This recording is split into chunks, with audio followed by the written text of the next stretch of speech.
de Desarrollo Rural del Estado, José Luis Flores Méndez. Estimado Chuchuy. Chapo, Buen día. el Chapo bueno, El Chapo bueno, porque el otro está guardado allá en los Estados Unidos. ¿Cómo te va? Muy bien, Chuchuy. ¿Cómo Muy van bien. las cosas con el campo coahuilense? Pues yo creo que bien, en medio de circunstancias muy complicadas que hemos tenido durante los 6 años, ¿no? Recordarás, platicamos alguna vez, hace 6 años, en abril 15, 14-15, aquí en Arteaga se registró la helada típica más importante que tuvimos, digamos, durante el sexenio. Ha habido heladas tardías o tempranas, etcétera, que modifican un poco el desarrollo de las manzanas, pero aquella que se registró fue tremenda. Catastrófica. Acabó casi con el 100% de la producción. Eso significaba que la industria tractora de la región pues no tendría los indirectos que genera, pues que son bastantes, ¿no? Entonces, desde aquel tiempo definimos hacer un estudio de cuál es el comportamiento de las principales cadenas de producción por región en la parte agrícola y pecuaria. Entonces, en aquella ocasión decidimos que no podía seguir el mismo ritmo Arteaga si no le dábamos cuando menos un valor adicional a lo que ya desde mediados del siglo pasado se le dio a la región. Regularmente la zona de Arteaga traía planta de otro lado para ir sustituyendo árboles, etcétera, etcétera. Aplicábamos criterios de otras regiones que las seguimos aplicando, pues estamos interactuando las diferentes líneas de producción, pero en el caso de Arteaga establecimos un vivero para producir nuestra propia planta. Aumentamos con el criterio de los técnicos densidades en las huertas. Tuvimos algunas variedades adicionales que nos han permitido pasar del 4º lugar de producción nacional de manzanas al 2º lugar de producción de manzanas. Es decir, son esta microrregión, digamos, de producción de manzanas, una región potente en términos de la capacidad. Y aun cuando no podemos tener el primer lugar, porque creo que Chihuahua tiene un gran territorio con esta vocación, pues la sentimos como primero porque sí tenemos la mejor, digamos, el mejor contenido de grados Brix, que es la medida con la que mide la dulzura Deliciosas y la mejor nuestras nuestra. manzanas. Entonces, pues claro. Entonces, bueno, creo que ahí se hizo una aportación por parte del gobierno del Estado para que así sucediera, y creo que los productores han respondido con mucho profesionalismo, y bueno, pues el hecho de pasar del 4º al 2º es meritorio para ellos, y creo que es una aportación que hace, digamos, la política pública del gobierno. Los productores sociales de la Sierra de Arteaga se quejan de que este año le faltó lluvia, le faltó frío y salió muy chiquita la manzana. A los sociales. No, creo que a todos el efecto es parejo. Creo que cuando alguna tecnología, sobre todo la privada con respecto a la social, se manifiesta, pues hay una ventaja comparativa. Sin embargo, el efecto climático va siempre a afectar. Dispar, pero afectar finalmente. Porque algunos hablan del 50% de afectación, algunos hablan del 40%, otros no, ni lo mencionan, o sea, no. Oye, no pero también en Arteaga vemos de que se está diversificando. Ya hay viñedos, ya hay 3 viñedos muy fuertes, pero están llegando a instalarse otros, y también sigue creciendo la industria en los invernaderos. La industria agrícola, las agroindustrias en invernaderos, se producen morrones, se producen tomates, se producen muy diferentes especies. Sí, creo que la zona, aun cuando la distinción en la zona manzanera, creo que no depende del 100% solamente de eso. Sin embargo, creo que el prestigio de la manzana no la puedes dejar de lado, porque creo que puede generar algo más. Y ahorita, por ejemplo, nosotros con algunos productores estamos tratando de generar, comparándonos con la ruta de vinos y vinos, la ruta de la manzana. Porque creo que los estudiantes, los niños, las familias pueden disfrutar yendo a la sierra, ver un árbol de manzana tener diferentes etapas fenológicas, que les va permitiendo conocer cómo se produce una manzana, igual cómo se produce un melón, o cómo se produce el algodón, etc. En el caso, fíjense, en el caso de los algodones, perdón, mi hermana, que trabaja aquí en el ISSSTE, es jubilada del ISSSTE, me dice, ¿por qué no nos traes una planta de algodón? La gente no sabe dónde se produce. Ellos son enfermeros, por ejemplo, ¿no? Entonces ellos conocen el algodón en las Torundas. Nada más. Y algunos más creen que el algodón se produce en la farmacia Guadalajara o una cosa así. Perdón por eso. Le vamos a mandar la factura, no se apure. No, el algodón es una plantita, hay bellotas, y hay plagas, y hay sufrimientos, y hay riegos, y hay plagas, y hay todo. Sí, claro. Pero se produce el algodón finalmente. Por ejemplo, pues, un trajecito más o menos fino. Algodón fino, del bueno. Bueno, fíjese, no se arregla. Entonces, creo que... Este es de Laredo Pantheons, de la Guaymas también. Entonces, nosotros somos competitivos por ejemplo, para el caso del algodón en la comarca lagunera, las manzanas aquí, los melones y las sandías allá en la comarca, pero en 2 municipios básicamente, que es Matamoros y Viesca, aunque ya se están incorporando muchos más, San Pedro Madero, y en la región de Ceballos, la región de Tlahualilo, y aquí nosotros cerca con la región de Paila, en Parras. Bueno, y en la laguna, en algodón, en melón, en sandía, ¿cómo nos fue este año? Bien. Los meloneros creo que hoy tuvieron un año, más o menos un año zapato, decimos, un año cerrado bien, en términos generales, porque nosotros siempre apostamos a que el productor pues venda por arriba de los costos de producción, si no, pues no tiene caso. Sí, no. Pero lo que pasó este año es que siempre, diario, tuvimos siempre precios por arriba de los costos de producción.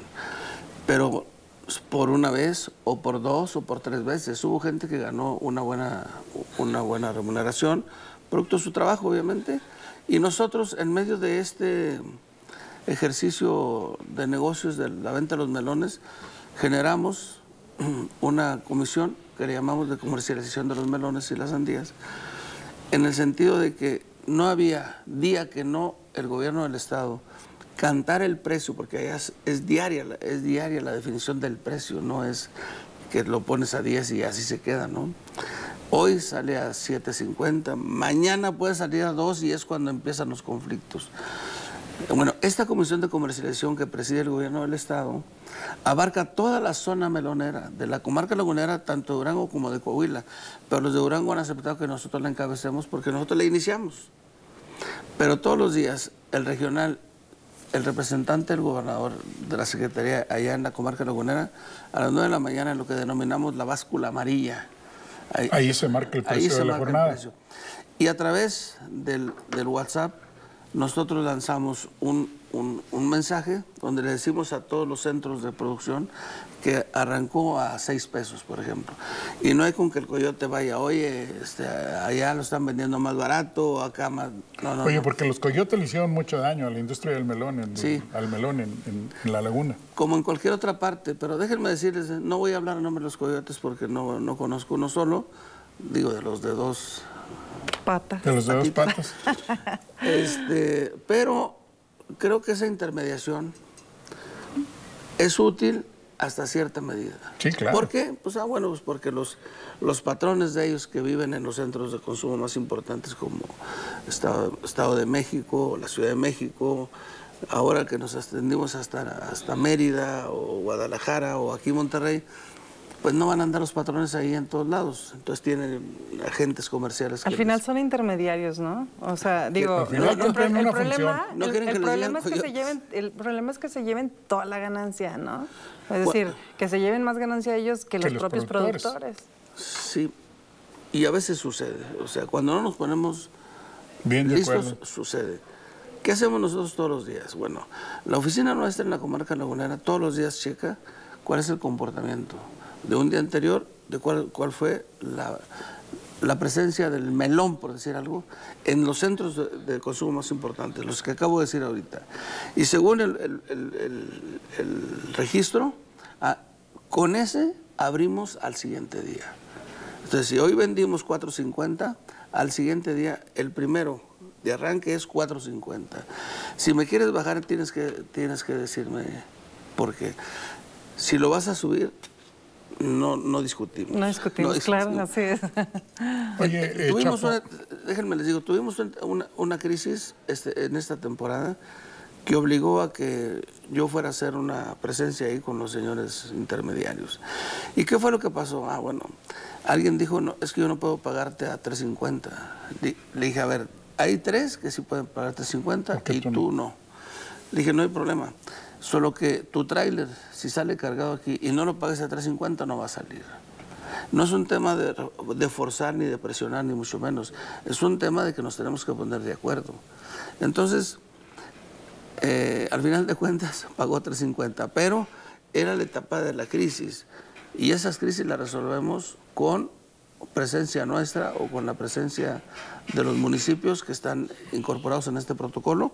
Si no, no funciona ahí. con la atención de los funcionarios. Oye, con esto de la sequía y demás, sí se han ido todos los precios para arriba, quiero pensar.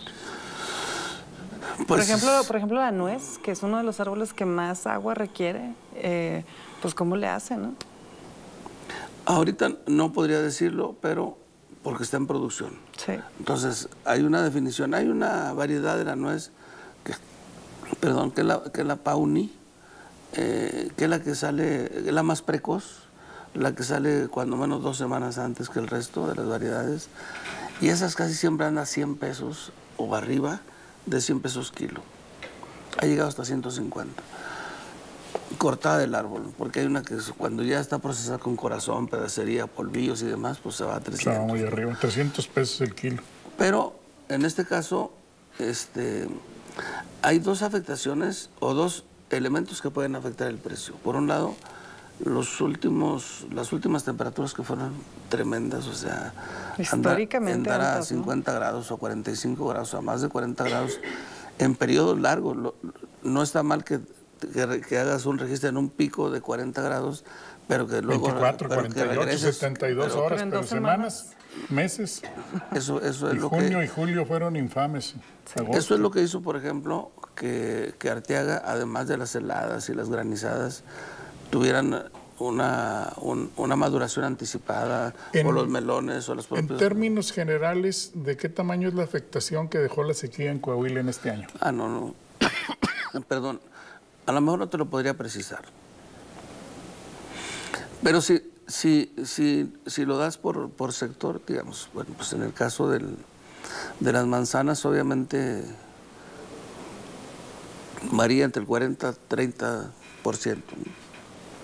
En el caso del ganado, hubo destetes anticipados, hubo ventas anticipadas, pero tuvimos un buen precio de la carne. Pérdida de cabeza. Todavía lo tenemos. ¿No se registraron? No lo tenemos como un reporte catastrófico, o sea, seguramente la experiencia de 4 años seguidos de sequía te ha permitido manejar mejor el rancho. Hemos aprendido. Pero, claro, pero además déjame decirte, lo reflejan los datos. Que Coahuila pase del 5º lugar al 4º lugar de exportación de becerros, te está diciendo que en medio de la circunstancia estás avanzando. O que del 4º lugar al 2º en producción de manzanas está diciendo, sí hay circunstancias complicadas, pero también hay profesionalismo. También hay asistencia y acompañamiento técnico de parte de los propios productores y de nosotros. El hecho de que tengamos constante, sin problema, el primer lugar de producción de melones y de sandías, en medio de estas circunstancias, porque tienes un problema de salud que todos vivimos, tienes un problema de clima que todos vivimos, un problema de clima variado, por ejemplo, lo que acabamos de decir de las manzanas o lo que acabamos de decir de la sequía o las altas temperaturas de último momento y además un clima presupuestal también limitado porque el gobierno federal se retira de los apoyos directos. Entonces, este asunto de manejar 2 o 3 factores que no son los mejores ha ayudado a que los productores de Coahuila tengan un reconocimiento, no por un discurso cumplido, sino del corazón, es decir, estos se la rifaron bien y pudieron manejar adecuadamente su rancho. Pese a toda la falta de recursos del sector federal. Así es. Entonces, yo creo que es un año que cierra bien. Yo creo que es un sexenio que cierra bien, o sea, atendiendo esta problemática.